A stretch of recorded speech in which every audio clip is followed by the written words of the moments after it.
welcome to another episode of Expansion Pack. I'm your host, Dan F. Man. It's good to be in here with y'all. I'm gonna put on my bandana. Alright. Today is Find Your Way Wednesday. Like we've been doing every Wednesday. I ain't gonna hold y'all up. I'm gonna get y'all over here to we talking about estimation of character on Finding Your Way Wednesday today. I'm gonna get y'all over here to y'all motivation. And let's get it started. Let's get it started in here. Alright.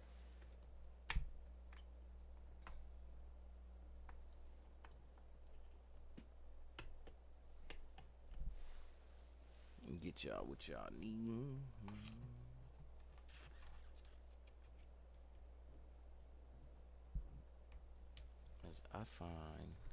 As I put on my bandana and I ain't even got my glasses. Hey, somewhere. All right, let's get some motivation. Motivation for women today. Motivation for my women.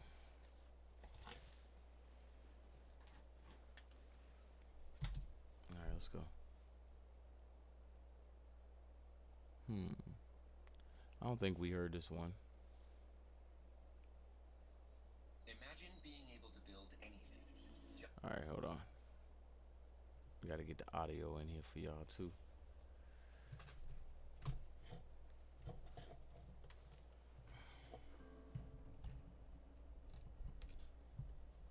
There's a bigger dream waiting for you, just waiting for you to step into it.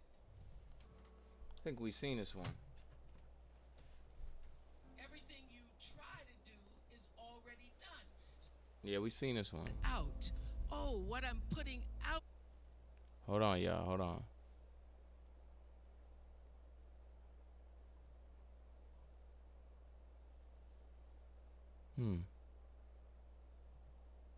Let's see what she's talking about.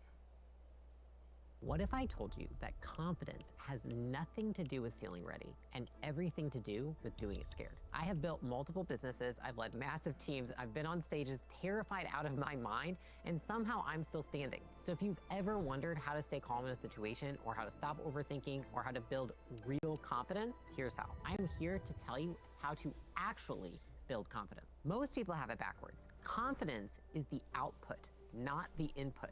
A lot of people ask me, Layla, how do I build confidence? And I get it because it's just like, everyone's like, oh, believe in yourself. You just need to believe in yourself. And they think that you need to write these affirmations on the bathroom mirror every morning. And listen, that's what I did when I was in my early 20s. I literally did this. I had it written on my mirror. It was like, I am beautiful. I am strong. I am capable. I am confident. And guess what?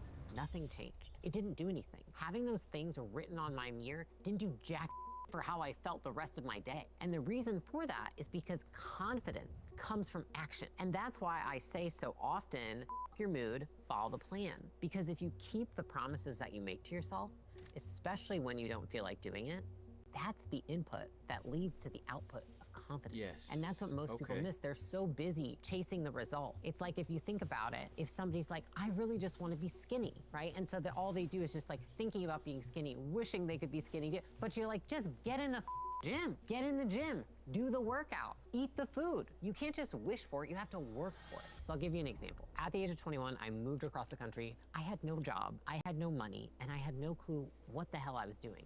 I certainly had no confidence in myself, and I wasn't confident in my ability to pull it off. And so what I did is I said, okay, I'm at least gonna put together a plan. So what I did is I moved to California. I got an apartment, and then I looked for every place that I could work, which was a gym, because I had my degree in exercise science, within walking distance. And I had to do walking distance because I was like, I can't afford to pay for too much gas because I don't have money. And so I ended up getting a job at 24 Hour Fitness. And when I got the job, what I realized within the first 2 days was that the job wasn't about fitness. It wasn't about everything I'd learned, it was actually about marketing and sales. And I was terrified because I was like, I have no idea how to do marketing and sales. And I felt like this complete imposter syndrome. I just felt like an out of my body experience because I was like, how am I supposed to do this? But at the same time, what I'm seeing is my bank account. Every single day I had $5,000 and just down, down, down. My rent was $1,400 a month. Food, gas, everything else, insurance, paying off my student loan debt, all those things. Every single month, I was like, I've got 3 months. And so I was like, I have to learn how to do this. And the thing is that I knew, I was like, I don't want to be the person who walks out. I don't want to be the person who quits because I knew that was just going to make me feel worse about myself. And so I put in the reps. I said, I'm going to read 5 books on sales. I'm going to be there at 4 a.m. I'm going to leave at 9 p.m. I'm going to drill. I'm going to take every opportunity to meet with somebody who's better than me. I'm going to take all the opportunity possible to learn the skill. I was so nervous the first time I went to make my first sale that I went into the bathroom because I thought I was going to throw up. I went into the bathroom. I didn't leave. I didn't quit. And what happened was that I was absolutely fucking terrified for the first 30 days. I remember the moment where I made my first sale and my manager, my team, everybody came, they all crowded around me and they were like, you did it. And what was crazy was that none of the celebration mattered. It wasn't the fact that everyone was congratulating me. It wasn't the fact that I made the money. It was the fact of how I felt about myself. It was like this vision that I had of my future self just got pulled into reality. And every belief I had about myself was broken right then. I didn't believe that I could make money. I wasn't confident in my ability to sell or to market until the sale happened. And all of a sudden, it was like more of what's possible came to mind for me. Like I started to think about other things I could do. I started to think about other skills I could acquire. I started to think about other things beyond the box that I had built of the vision of myself. That's absurd to think that if I was just reading affirmations in the mirror, that I suddenly would have been good at sales. Like I put in the reps to get good at sales. And here's the thing, success does not discriminate. Confidence does not discriminate. Exactly. It doesn't care where you've come from. It doesn't care about your background. It doesn't care about your experience. All it cares about is the fact that you put in the work to get it. So if you see people, right, you see people when you're younger and you're like, how is that person so confident, right? Like given all their circumstances, maybe what they look like, maybe their job, their career, they've done work that you haven't done.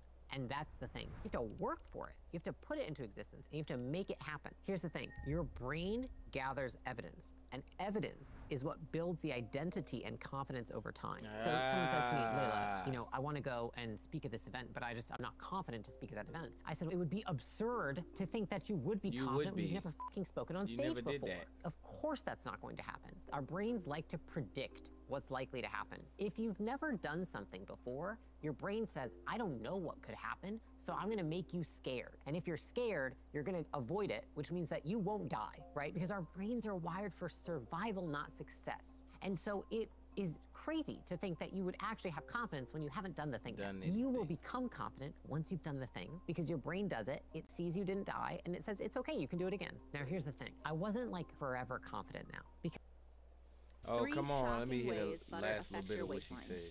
The reason butter is called butter is because of the butyric acid. The best part of butyrate is most people don't know that the lining of your colon, the cells that line your colon, 80% of their nourishment comes from butyrate. Most of us don't make enough butyrate because we don't feed these bacteria. Anybody wondering why 30-year-old people are getting colon cancer? You have to get butyrate production in your diet. Eggs? If you're gonna get eggs, these are the kind.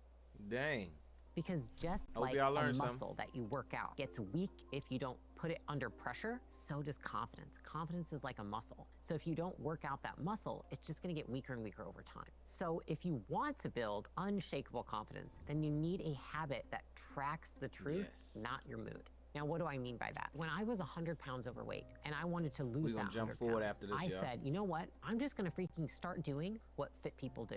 I'm gonna eat the way they do. I'm gonna work out the way they do. I'm gonna try and even dress the way they do. And I'm gonna freaking hope and pray it actually works, right? Because I'm sick of being fat. But the most important thing I started doing is I started tracking every single day what I ate when I worked out. It's not that within the day, I lost 50 pounds between Monday and Tuesday, right? But I did notice that even if I felt like I overate, or even if I felt like I was slacking, or even if I felt like my workout wasn't perfect because I was on a trip, I still consistently tracked and I still saw progress over time. Now, maybe it wasn't between Monday and Tuesday, but I could see it between Monday and Monday, or Monday and 2 Mondays from now. And so I saw that the line wasn't like this, the line was like this. And over time, I did make a lot of progress. And that's when I realized confidence comes from data, not dopamine. And over time, Exactly. what happens is that evidence that you're feeding your brain helps override that the one- emotional that's good. narratives that you tell yourself. Your brain will follow the evidence. And so tracking things and tracking our progress, the reason why it keeps people on track is because your brain looks at it and it objectively says, oh wow, this is evidence, this is data,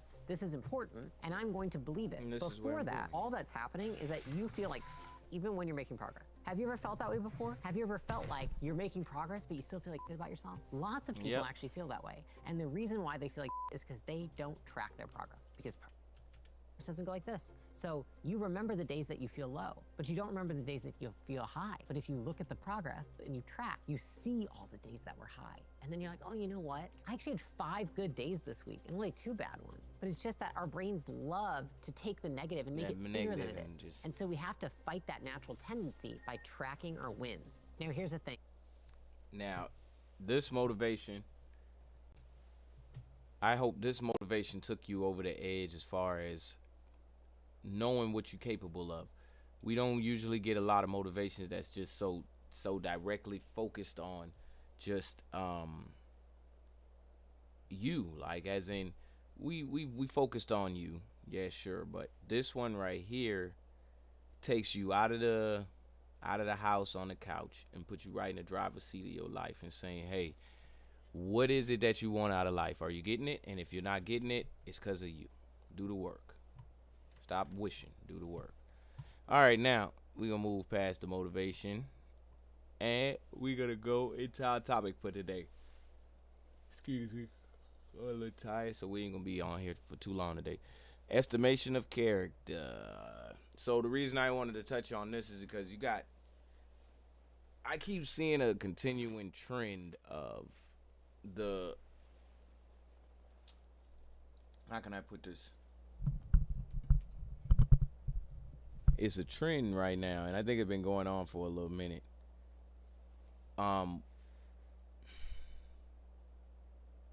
You can't really tell how things are gonna go,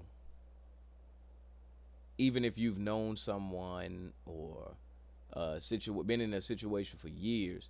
It's like, dang, nowadays you can't even tell where it's gonna go. So how can we kind of break that cycle right there? I'm dealing with a lot of times where I don't necessarily know if I'm gonna get the response,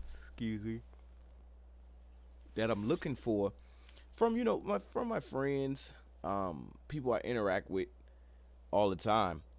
And so how do you estimate that? How do you estimate when somebody just wants to be left alone for the day? How do you estimate if somebody just is in their own little world and chilling and they really just, it's not that they mad at you, not that they don't want to deal with you, but they just in their own little space and they want to do their thing. How do you estimate that? How do you gauge, the new people that you meet in your life and how well y'all are going to get along? Do you continue to put yourself around them? Do you still continue to go out and be in those type of situations where you're meeting new people? So we're going to look at all of that right now as much as we can. We're going to watch more so videos than me talking. But I just wanted to do this and look at this because I find myself looking at meeting new people or interacting with people sometimes, or people out other than myself. It could be my children, it could be anybody. I look at that sometimes with a little bit of dread, like, oh man, I don't really know how this is gonna go. And I wish there was like some gauge on estimating how someone's feeling at the moment without giving them 1,000 questions, because we know 1,000 questions to somebody that's not really feeling that or feeling like being interactive at the moment is not healthy. So we're gonna get some gauges on that. All right, so let's go. I'm gonna type it in exactly how I said it. Estimation of character. Let's see it short. One of the tests for assessing someone's character is to look at the character of their friends and their associates. Well, people can put up a mask themselves for their character. Their friends and associates will not. Yep. And so you can judge a person's character by their friends and associates, and to some degree by their enemies. Right. You know, if evil people hate you, well, you might be doing something right. Hey, now that last little bit, I like that. If evil people hate you, you might be doing something right. But then again, you have to ask yourself, I gotta log back in, because what the heck are y'all doing? Just be doing stuff. Just be logging me out. How you just log me out, then all I gotta do is hit log in, and now I'm back in. Anyway, but the only flaw with that is the fact that you are the one deciding what is evil. So what is evil to you could be good to someone else. So, but I did like that. If evil people don't like you, you must be doing something right. Let's see this one. So personality is how you express the things that you want for your characters. I'm not talking about your personality, things like this. So a lot of the stuff I was saying about the side characters comes into play here.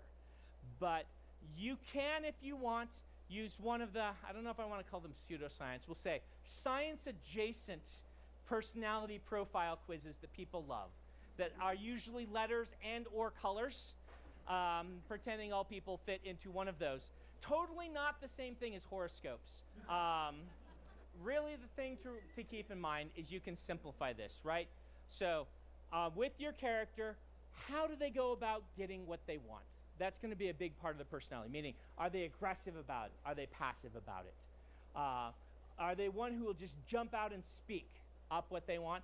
Will they stay back and work it into a conversation? Will they never mention it? You know, how do they manifest? If they love their family, how do they manifest that? Some people manifest that by, you know, how they take care of people. Other people manifest that by writing a check. And how does your character manifest this value or motivation that they have? And how can the reader latch onto that? Once again, at the beginning, every character is going to come off as a stereotype mixed with an archetype, right? They're going to be like, all right, this is the wallflower who never speaks up for what they want. Right. And lets everybody walk all over them. You will add nuance as the story goes. And if you want to, you know, start off like with a main character, you can just out of the gate say, yes, this is the wallflower who doesn't speak up for what they want, unless you do X and then they scream in your face. You can start with a contradiction for a main character. I think that's pretty cool. Just putting that together to be able to be, well, being a writer.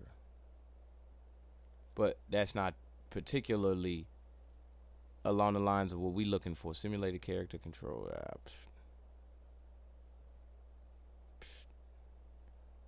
They ain't giving us exactly what we want. All right, hold on. Let's see. Let's type in one word. Discernment.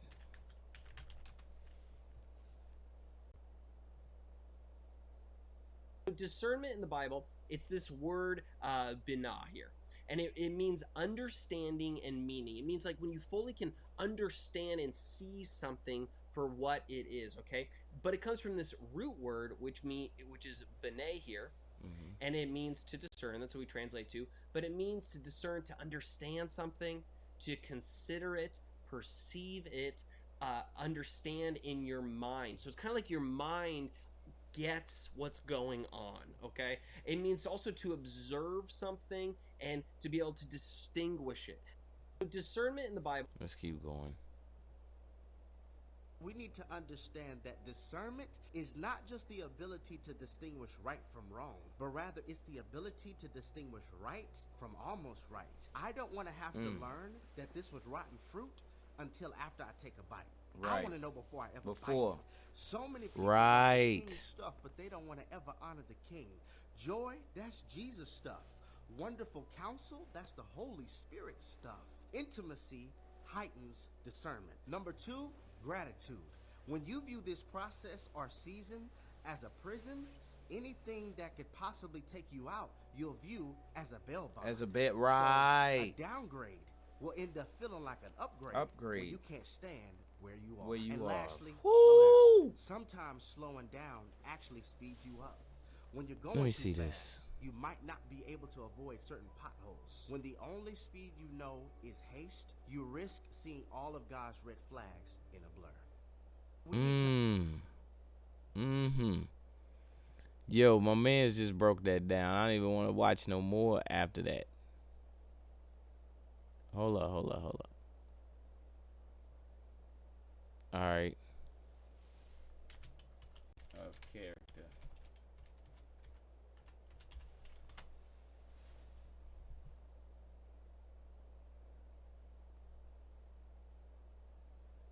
Let's see what else they got.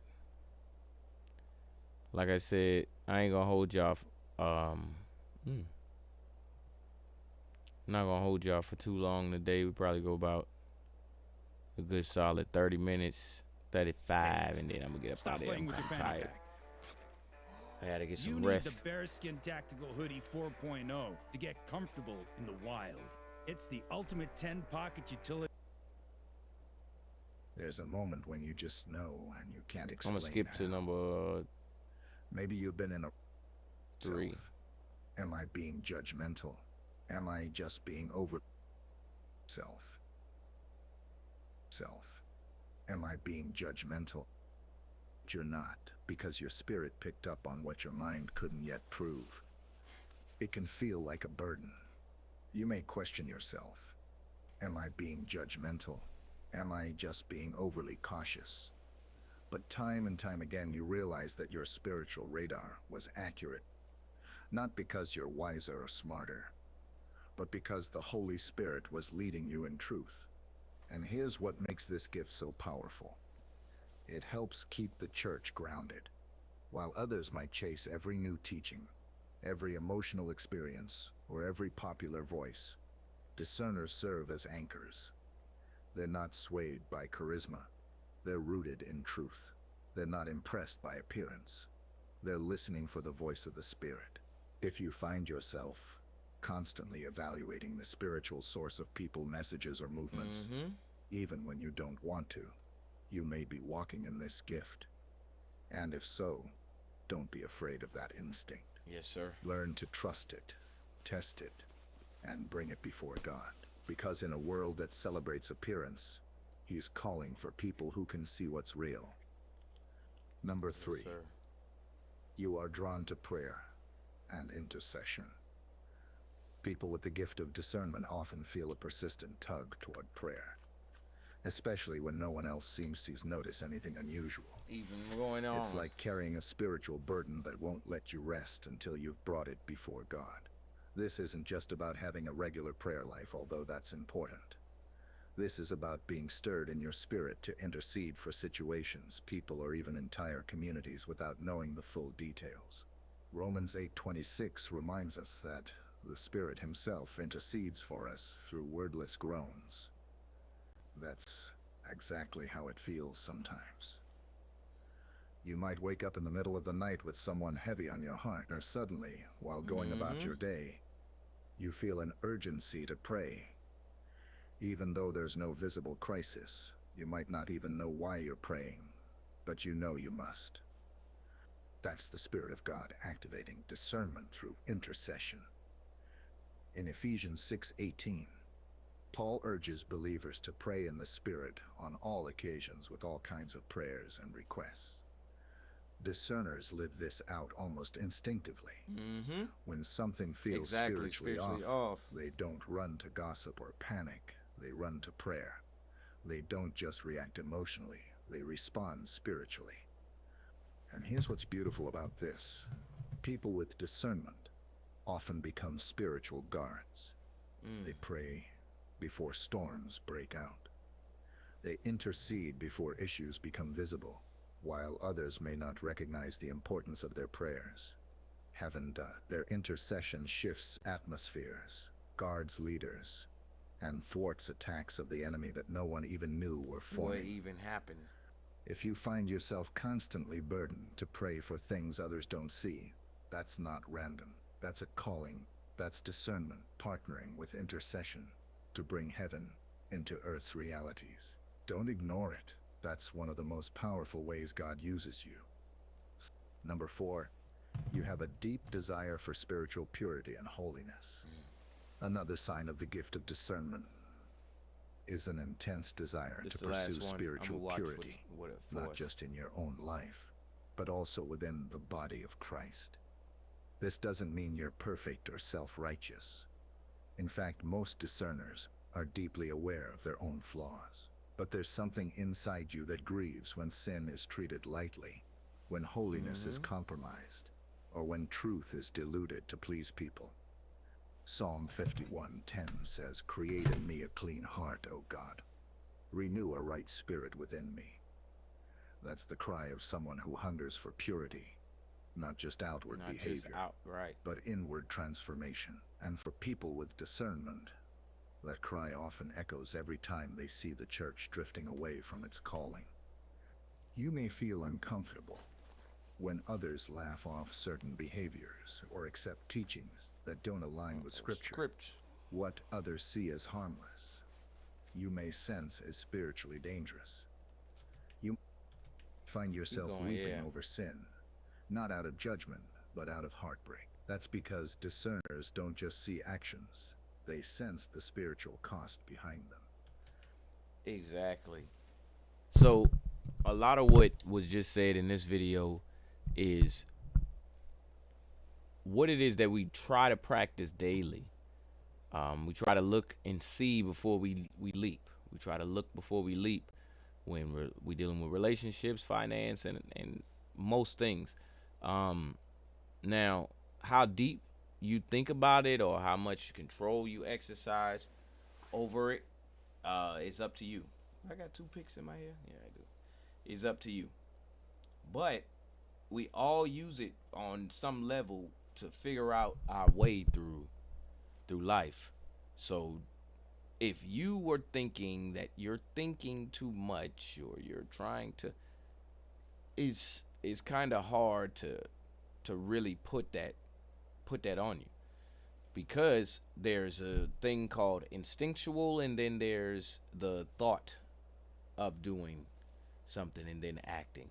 Instinctually, you make your decisions. You know, you if somebody threw something at you real fast, like, think fast.